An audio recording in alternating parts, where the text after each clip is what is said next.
animals like crocodiles, deer, birds, and countless fishes are found there. Since childhood, Tiger loved catching fish. With his sharp claws and teeth, he would enjoy the small fishes whenever he felt bored. He would step into the water and trouble them. His mother often scolded him, but he never listened. This went for many days, years. Finally, the little fishes decided that it was time to teach Tiger a lesson. All the fishes came together and decided to ask for help. They swam all the way from Sundarbans to the Bay of Bengal. There, they met a giant whale and pleaded for help. The queen of little fishes said, "Please help us.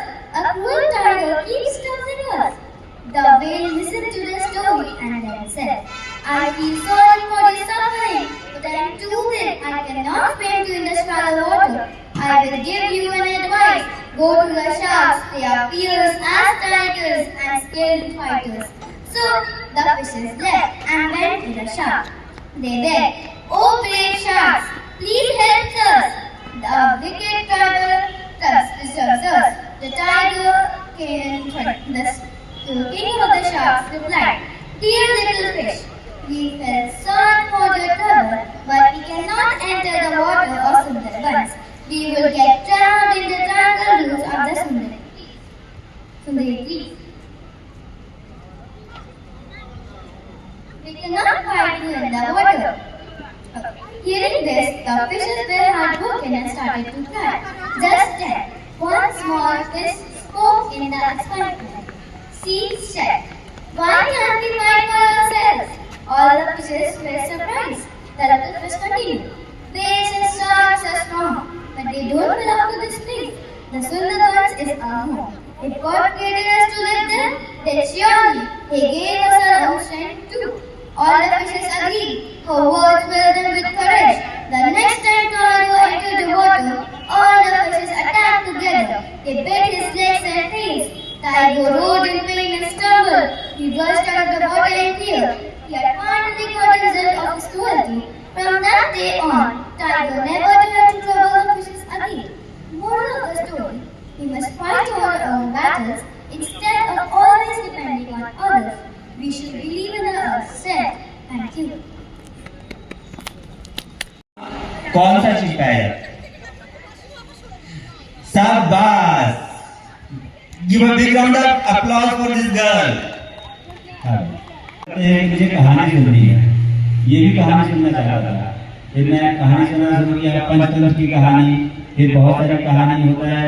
मेरी बहुत सारे घर थे, उससे पहले थी पुरानी कहानियां थी, जानवरों की कहानियां थी। मैं हर रोज रात में से कहानी सुनाता था। ऐसा लगभग चलता रहा कि 2.5 साल से 3 साल 3.5 साल का हुआ। फिर ये बोलने लगा कहानियां रिपीट कर रहे हैं, दोहरा रहे हैं, जैसे कि कहानी सुनाते थे वो बकरी की कहानी, ये कहानी, वो कहानी, तो सारी कहानी रिपीटेशन है। और आज की आप किताबें भी देखेंगे तो सेम कहानी, एक ही कहानी को 10 या 12 अलग पब्लिशर या फिर बस उस कहानी को जानवर बदल देंगे, तो उस कहानी से विशेष बच्चों को लाभ नहीं हो पा रहा था। तो मैंने सोचा कि कुछ नई कहानी सुनाई जाए। और मैं बर्मिंघम, लंदन, यूके, न्यूयॉर्क और या फिर सुदूर प्रदेश में कहानी सुनाऊं तो बच्चा उसको अपने से रिलेट नहीं कर पा रहा, समझ नहीं पा रहा। तो मैंने शुरू किया कहानी सुनाना। तो पहले मैंने कहानी सुनाई कि डिंगा की 3 मछलियां। तो मुझे बोला कि डिंगा तो हम लोग गए हैं, वही कहानी है, मतलब हाँ डिंगा तुम गए हो। तो फिर मुझे लगा कि अभी बच्चा उस कहानी से खुद को जोड़ पा रहा है, क्योंकि ये डिंगा गया। मैंने अगली कहानी सुनाई दीघा के केकड़े। तो बोला हम लोग दीघा भी गए हैं। तो बोला हाँ वही दीघा के केकड़े की बात। तो वहाँ 2 केकड़े मिलते हैं, गुलाबी केकड़े और काले केकड़े, वहाँ वही कहानी। मैंने कहा कि बच्चे को अगर वो चीज सिखाएं जो वो देख पा रहा है, तो उससे अगर वो प्रेरणा स्रोत लेगा, जो उससे मोरल गेन होगा, जो उसमें एथिक्स इनकलकेट होगा, तो मॉरलाइजेशन, तो दैट रियली मैटर्स।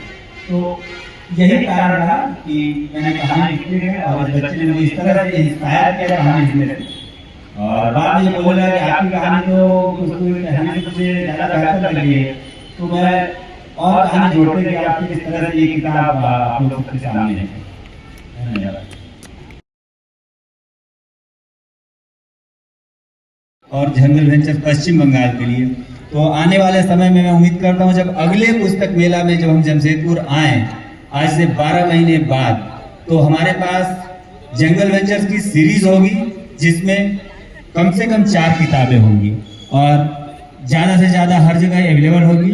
और ये किताबें सिर्फ कहानी नहीं होंगी, ये कहानी की किताबें नहीं होंगी, ये सिर्फ मॉरल लेसन्स की किताबें नहीं होंगी। मॉरल लेसन्स और कहानियों के साथ साथ बच्चे इतिहास, भूगोल और विज्ञान सीख पाएंगे। तो विज्ञान से एक बात आखिरी में बोलूंगा 1 मिनट में कि इसमें कहानी है Moni monkey and GP giraffe. तो उसमें मैंने बताया है कि कैसे एक छोटा बंदर और एक छोटा जिराफ का बच्चा, यहाँ पटमदा के बगल में बोडाम का ग्रासलैंड है, वहाँ मित्र थे, दोनों मित्र थे। फिर क्या हुआ कि बचपन में जो बंदर का बच्चा था वो जिराफ के बच्चे को तोड़ तोड़ करके हरी पत्तियां देता था और जिराफ का बच्चा आराम से खाता था। बाद में बंदर का बच्चा पढ़ाई करने के लिए कहीं दूर चला गया, बहुत मुसीबत हो गई जिराफ के बच्चे को, वो कुछ तोड़ नहीं पाता था। फिर उसने अपनी गर्दन ऊंची की और कहानियों का संकलन किया गया है। जैसा कि आप जानते हैं, झारखंड उस साइड में ना नदियों एवं पहाड़ों से आच्छादित प्रदेश है। यहाँ पर पर्यटन के लिए बहुत कुछ है। जैसे कि क्विज में बताया गया कि यहाँ पर लातेहार में जंगल है, पलामू में भी जंगल है, दलमा में हाथी रहती हैं।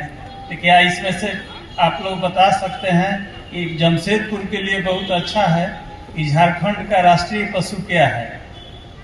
झारखंड का राष्ट्रीय पशु हाथी है, जो कि आप ही के पास दलमा में उसका आश्रय स्थल है।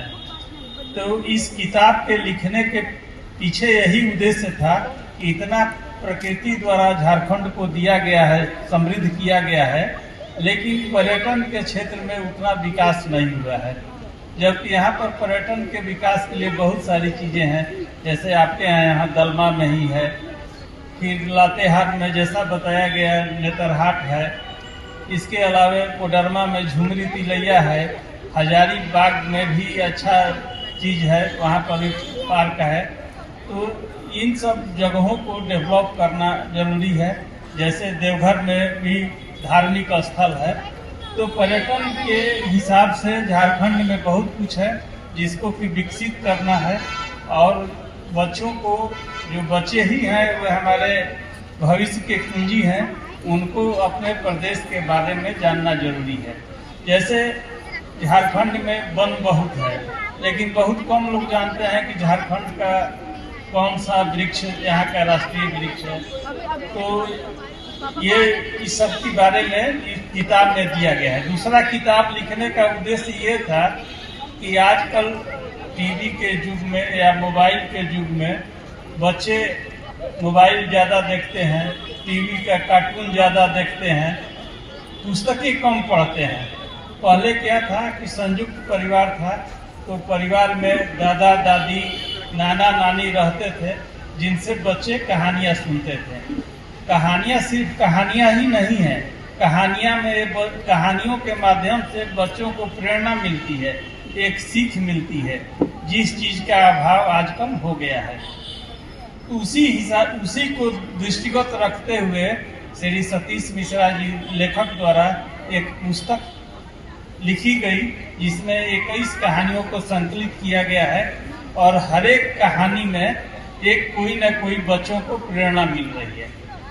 पढ़ने का आदत इसलिए भी डेवलप करना है कि आप लोग 2-3 साल पहले गवाह थे, तो ऑनलाइन माध्यम से स्कूल में क्लास चल रहा था। क्या बच्चे के गार्जियन उससे संतुष्ट थे? अधिकांश बच्चे अब उनके गार्जियन द्वारा बताया जा रहा था कि ऑनलाइन पढ़ाई से बच्चे संतुष्ट नहीं हैं। ऑनलाइन जो क्लासेज हैं वो सीनियर बच्चों के लिए है, जो जिनका उम्र ज़्यादा है, लेकिन छोटे बच्चों के लिए ऑनलाइन क्लास ज़्यादा उपयोगी नहीं हो पाता है। तो पहले क्या था कि कहानी बच्चे सुनते थे, पुस्तक से सीख मिलती है। सबसे यहाँ पर जमशेदपुर में जो एक पुस्तक मेला लगता है, इसके जो टैगोर सोसाइटी के व्यवस्थापक हैं श्री आशीष चौधरी जी, वो भी धन्यवाद के पात्र हैं कि कम से कम पुस्तक मेला लगाते हैं तो बच्चों द्वारा कुछ पुस्तकों का अध्ययन किया जाएगा। यहाँ पर जो जंगल वेंचर पुस्तक है वह स्टॉल नंबर 19 पर विद्यमान है। आप देख सकते हैं कि 21 कहानियों में एक बच्चों के लिए 21 प्रेरणा दी गई है।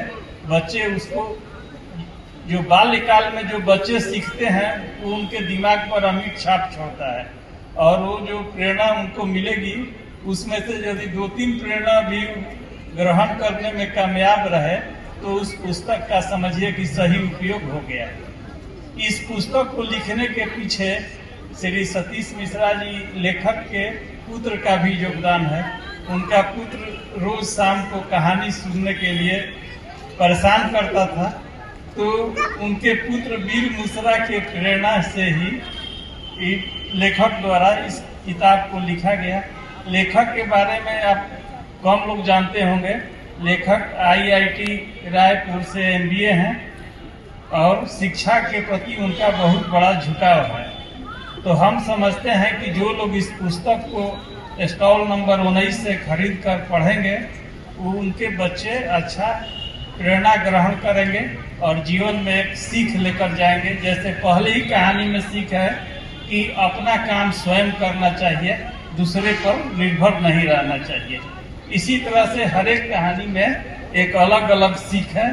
तो मेरा आग्रह होगा कि आप लोग इस पुस्तक को अधिक से अधिक संख्या में खरीद कर पढ़ें और उसका लाभ उठाएं। और अंत में मैं इस पुस्तक के लेखक श्री सतीश मिश्रा जी को धन्यवाद देता हूं कि आपने अन्य कामों के अतिरिक्त अपना समय देकर इस कहानी इन 21 कहानियों को लिखे ताकि बच्चों को अधिक से अधिक लाभ मिल सके। इसी के साथ मैं अपना समाप्त करता हूँ।